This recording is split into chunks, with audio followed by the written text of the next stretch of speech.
Donald Trump se anota 2 victorias legales en menos de 24 horas. Giros inesperados en casos de Georgia y Florida podrían posponer los juicios del expresidente hasta después de las elecciones. Hogares y negocios destruidos, trabajadores atrapados entre escombros y decenas de heridos. Los tornados siguen cobrando vidas y destruyendo todo a su paso por el centro del país. El momento de reconocer su cuerpo y darme cuenta que sí era él. Familiares de trabajador hispano fallecido en el colapso del puente de Baltimore reciben con dolor el cuerpo de su ser querido.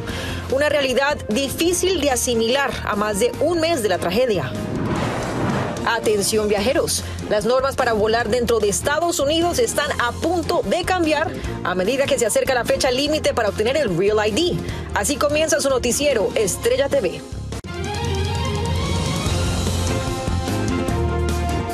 Muy buenas tardes y bienvenidos a su noticiero Estrella TV. Les saluda con muchísimo gusto Nurmila. Vamos a iniciar porque en una nueva victoria para el expresidente Donald Trump, un tribunal de apelaciones de Georgia revisará su solicitud de apartarla a la fiscal Fani Willis del caso por conflicto de intereses.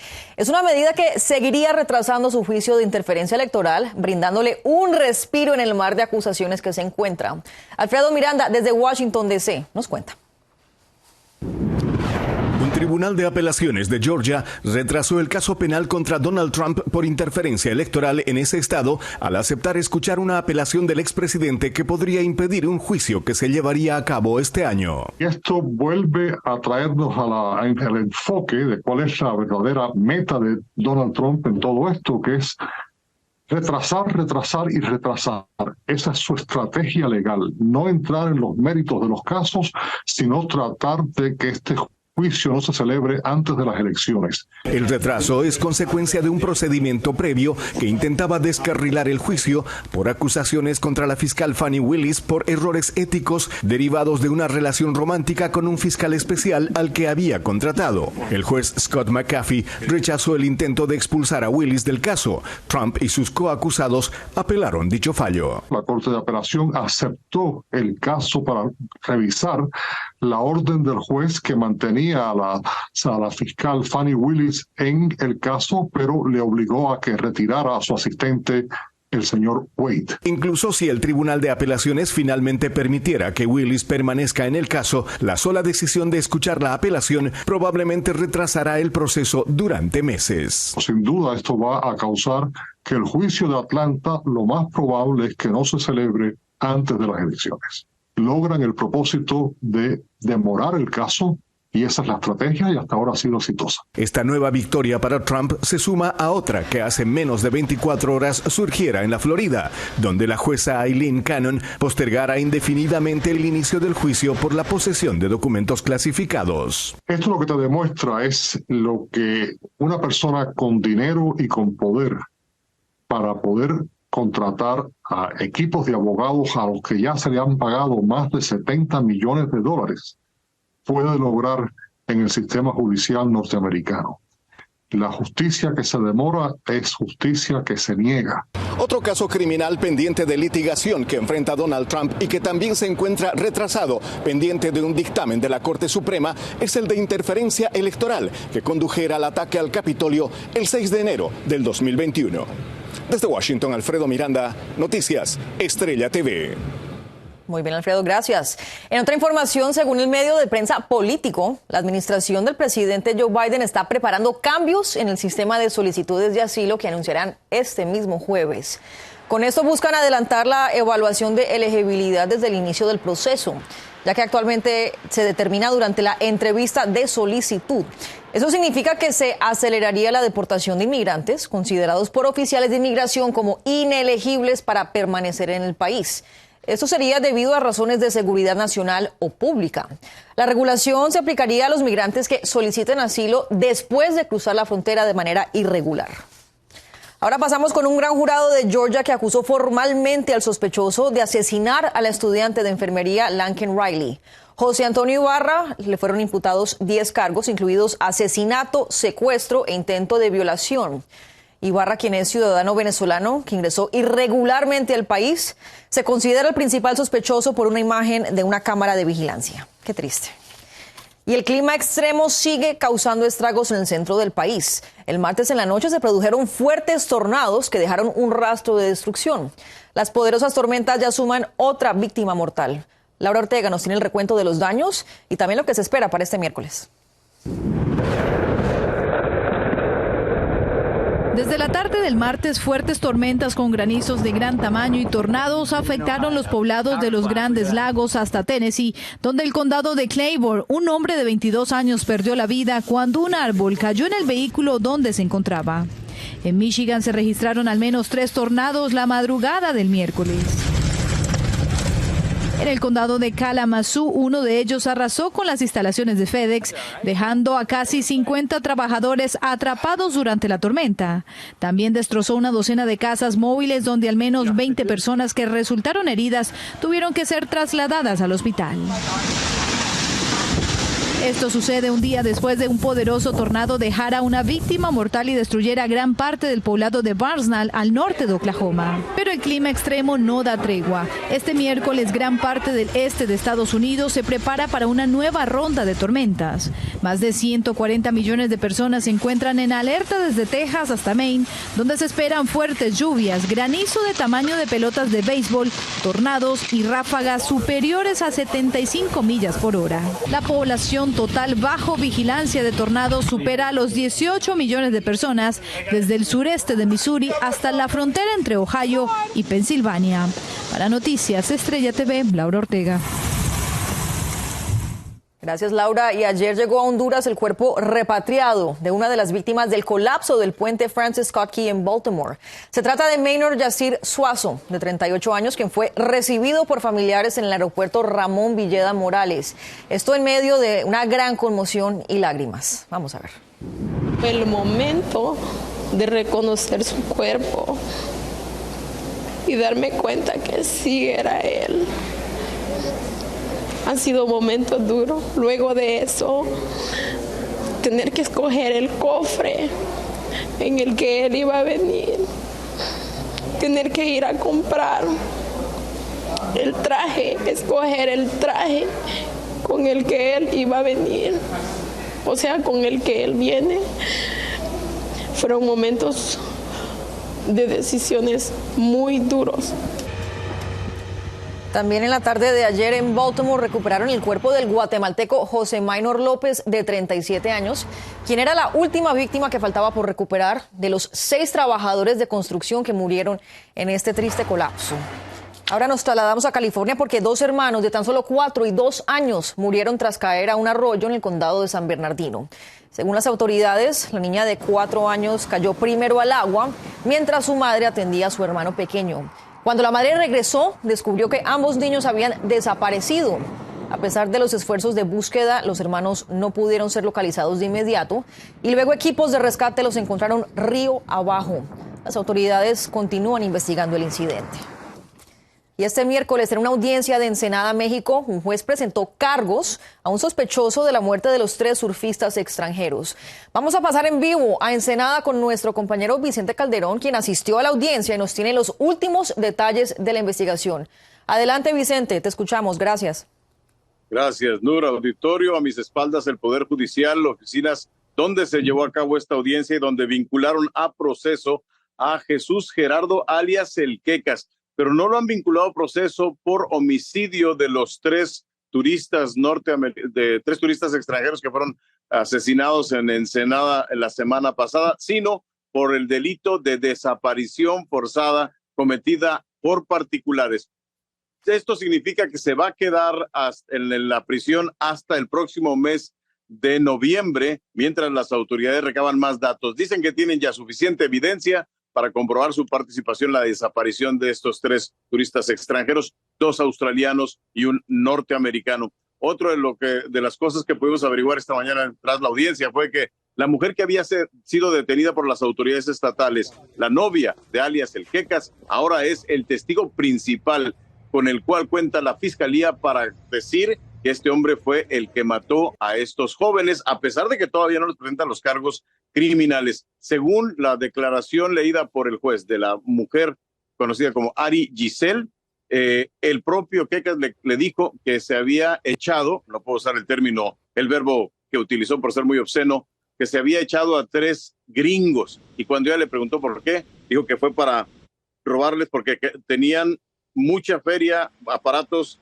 teléfonos y el pick-up, dijo. Las autoridades han dicho desde un principio que esto fue un robo que se salió de control y que por eso mataron a los 3 jóvenes. Así de que será hasta dentro de unos meses cuando tengamos más datos acerca del móvil y los otros sospechosos que participaron junto con alias El Quecas en este crimen. Pero entonces, ¿qué ha pasado con el otro detenido y con la que es novia del Quecas? ¿Van a ser testigos, pero en este momento no les van a hacer ningún proceso de imputación de cargos, Vicente? Hasta el momento es lo que se sabe. El caso de esta mujer solamente fue presentado por el juez como una víctima, que era la novia del Quecas, que estaba sometida a violencia doméstica y que decía que el hombre es sumamente peligroso, que andaba en cosas malas, dijo textualmente. El otro hombre no sabemos qué pasó, no lo presentaron ante las autoridades federales, como habían dicho las autoridades estatales, ¿no? Y sabemos que si de ser declarado culpable, no sé, ¿cuál es la pena a la que se estaría enfrentando de cárcel? ¿Han revelado eso? No lo han revelado todavía porque apenas lo están vinculando a proceso, como se dice ahí, el nuevo sistema. El juicio en sí no empieza, lo que hicieron es comprobar elementos para poder darle la responsabilidad, pero tienen que probarlo en estos 6 meses la Fiscalía. Vicente, muchísimas gracias por este informe. Ha sido una noticia que nos ha conmovido a todos aquí en Noticiero Estrella TV, pero te agradezco este reporte tan elaborado. Feliz tarde. Igualmente, Nur. Bueno, es momento de ir a una pausa, pero no se mueva, tenemos más al volver y que no se le haga tarde. Le decimos por qué es tan necesario obtener el Real ID. Y México se quedó en la oscuridad. Apagones masivos afectaron decenas de estados. Les contamos las causas en minutos. Gracias por continuar con nosotros. Y hace solo unas horas, Ipei Mizuhara, el exintérprete del beisbolista de los Dodgers de Los Ángeles, Shohei Ohtani, se declaró culpable en el caso de fraude bancario, en el que robó cerca de $17 millones del jugador para cubrir deudas de apuestas. Este delito tiene un máximo de 30 años en prisión. También se declaró culpable por realizar una declaración de impuestos falsa, lo cual añadiría 3 años de cárcel. Su audiencia está programada para el próximo 14 de mayo. Y preste mucha atención porque tras varios retrasos se acerca la fecha límite para que usted obtenga la identificación personal conocida como Real ID. Vamos a ir a Nueva York con Ángela González, quien nos explica por qué es tan importante que usted haga ese cambio. Viajar por avión en los Estados Unidos con una licencia de conducción está a punto de cambiar. Una ley aprobada por el Congreso en 2005, luego de los ataques terroristas del 9/11, entrará en vigencia en mayo de 2025 y requiere que los viajeros presenten una identificación con una estampa en la esquina derecha, conocida en inglés como Real ID. Muchos ciudadanos o no ciudadanos no saben de qué se trata. Yo nada más voy por internet, voy de cheque y ya. Para evitar sorpresas y tal vez que no pueda abordar un avión o acceder a ciertos edificios federales, las personas pueden aplicar en la página estatal de Real ID. Otras formas de identificación aprobadas por TSA o la Agencia Federal del Transporte son la licencia Enhanced, pero solo de estados como Nueva York, Washington, Michigan, Minnesota y Vermont, pasaporte o tarjeta de pasaporte, tarjeta de residencia permanente o de viajero del Departamento de Seguridad Nacional o del Departamento de Defensa, o tarjeta de autorización de empleo o de BCC, o veterano o empleado federal. No sé, porque yo tengo, como ciudadano, solamente tengo la licencia con el sello, la bandera de Estados Unidos. Sin embargo, personas sin estatus legal podrían ver limitada la posibilidad de viajar por avión en el país en el futuro. Me temo que sí.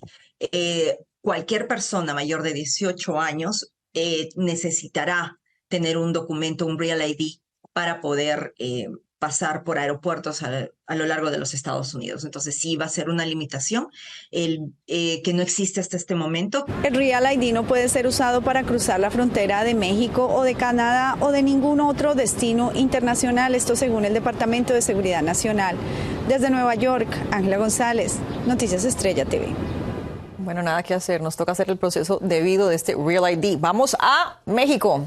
Se reportaron varios apagones masivos que afectaron a más de 20 estados, al parecer por la ola de calor que vive el país. Víctor Blázquez en Ciudad de México nos cuenta cuáles fueron las zonas más afectadas. México se quedó en penumbras por unos momentos, y es que por la noche del martes 7 de mayo se registró un apagón que terminó por afectar varios municipios en 22 de los 32 estados de la República Mexicana. Este mapa dimensiona la magnitud de la afectación. Prácticamente los habitantes de 2/3 partes del país se quedaron sin energía eléctrica. Por la mañana de este miércoles, el presidente López Obrador llamó a la calma, asegurando que todo estaba controlado. Pero decirle a la gente que tenemos capacidad de generación de energía. Yo creo que fue algo excepcional que no se esperaba. Eran las 5 de la tarde con 4 minutos de ayer, cuando el Centro Nacional de Energía declaró estado operativo de emergencia. La causa, uso excesivo en el consumo energético de aires acondicionados, ventiladores y demás aparatos que sirven para mitigar un poco el calor excesivo, que en algunas regiones la temperatura llegó a superar los 113 grados Fahrenheit. La sensación térmica es como de 40, 41, 42, pero sin ventilador, sin clima. La gente es grande, la verdad que es un calor insoportable. La interrupción del servicio eléctrico, que duró unas horas, obligó a las personas a salir de sus casas y pasar parte de la noche en la calle y sentir un poco de aire fresco al mismo tiempo que los semáforos, alumbrado público y comercios no tenían luz. Comenzó a arder el transformador, me imagino que por el exceso de calor la gente está enciende climas y ventiladores. Echaron a perder los alimentos. La verdad, ahorita estamos pasando por una crisis muy dura. Cabe destacar que la Coordinación Nacional de Protección Civil pidió a los mexicanos hacer un consumo responsable de la energía eléctrica y apagar los aires acondicionados de las habitaciones que no se están usando. En Ciudad de México, Víctor Velázquez, Noticias, Estrella TV. Víctor, gracias. Hay buenas noticias para la cantante colombiana Shakira, porque la Fiscalía Española decidió archivar su caso de fraude fiscal que involucraba supuestamente 6.6 millones de euros. Tras meses de investigación, no encontraron suficientes pruebas para incriminarla en los delitos. Y bueno, la cantante se salvó de ir a prisión tras llegar a un acuerdo para depositar el dinero considerado como evadido. Se salvó por poco, Shakira. Hacemos otra pausa, pero en cuestión de minutos les cuento, rentar o comprar un vehículo. Les tenemos recomendaciones con los pros y los contras de cada transacción. Fallas en avión de carga obligan a piloto a aterrizar de manera violenta. También tenemos un zoológico chino que causa controversia tras presentar pandas falsos. Le decimos de qué se trata al volver. Ya estamos de regreso con una de las decisiones que más se le complica a las personas que están buscando adquirir un auto, que es si es más conveniente rentar o comprar. Vamos a analizar las diferencias entre estas dos opciones en Miami con Anthony Belchi, quien habló con expertos y nos tiene más recomendaciones. Vamos a ver. En la mayoría de ciudades de Estados Unidos, tener un auto es una obligación porque prácticamente no hay alternativa con el transporte público. Pero, ¿qué es mejor, financiar o rentar un vehículo? Depende de las necesidades económicas de cada persona y depende del uso que tú le vayas a dar al carro. Tanto el arrendamiento como la financiación permiten obtener un vehículo. Incluso puedes estar pagando la misma cuota en una u otra opción, pero no es igual. El lease o la renta, como en un apartamento, pagas durante su uso, pero luego hay que devolverlo. Te lo deberías quedar hasta el término del lease. Si haces un lease por 24 meses, te lo deberías quedar 24 meses. Si haces un lease por 36 meses, te lo deberías quedar por 36 meses. Si no, pueden haber penalidades. Además, los arrendamientos suelen durar 3 años. Incluye su mantenimiento y se tiene un auto relativamente nuevo, pero habrá que pagar por cargos adicionales si hay un exceso de millas. En cambio, con la opción de financiación, es un prestamista quien adelanta el pago total del carro y luego se pagan con intereses. Todo el costo del vehículo a 63 meses con un interés actual